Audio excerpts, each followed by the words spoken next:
আমি বাঁচতে চাই, আমার কি হয়েছে আমি নিজেই জানতে পারছি না, আমি বাঁচবো না আর। আপনারা সবাই একটু সহযোগিতা করেন আমার। প্রিয় দেশবাসী, আপনারা দেখতে পাচ্ছেন যে আসলে এত অসহায়, বলার কোনো ভাষা নেই। ইনার দেখার মতো কেউ নেই। ইনি একটা সরকারি ঘরে থাকে। তাই আমি বলবো যে আপনারা ভিডিওটা প্রচুর পরিমাণ শেয়ার করবেন।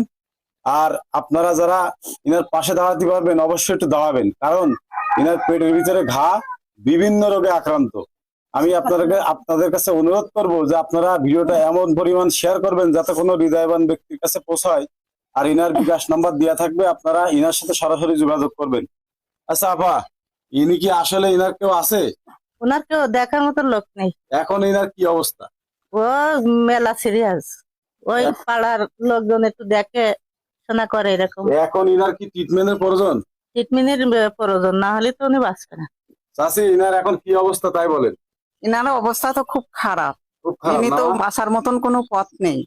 এখন আপনারা যদি সহযোগিতা করেন, কিছু বাঁচার চেষ্টা আহা, করবেন। দেখেছেন ইনার কেউ নেই। এলাকার মানুষও বলছে যে ইনার অবস্থা খুবই খারাপ। ইনার কি অবস্থা? ইনার কি আসলে কেউ আছে? না, কেউ নেই। ওনার পেটে জ্বালা যন্ত্রণা করছে, ইনি কিছু থাকে থাকে। কোনে? সরকারি ঘরে। সরকারি ঘরে থাকে? সরকারি ঘরে সবাই সবার কাছে করছে ওনার একটু সাহায্য করেন, ওনার একটু বাঁচান, মেলা সমস্যা।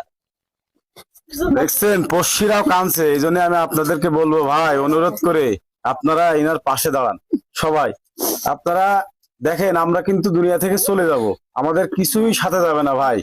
টাকা পয়সা সব পড়ে থাকবে, কিন্তু কোনো কাজে আসবে না। এই মানুষ, এইসব মানুষের পাশে যদি আমরা দাঁড়াতে পারি, তাহলে মরার পরে অবশ্যই আল্লাহ আপনার কিছু দেবেই দেবে ভাই।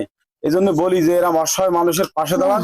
আর আপনারা যারা দাঁড়াতে পারবেন না, তারা ভিডিওটা প্রচুর পরিমাণ শেয়ার করেন।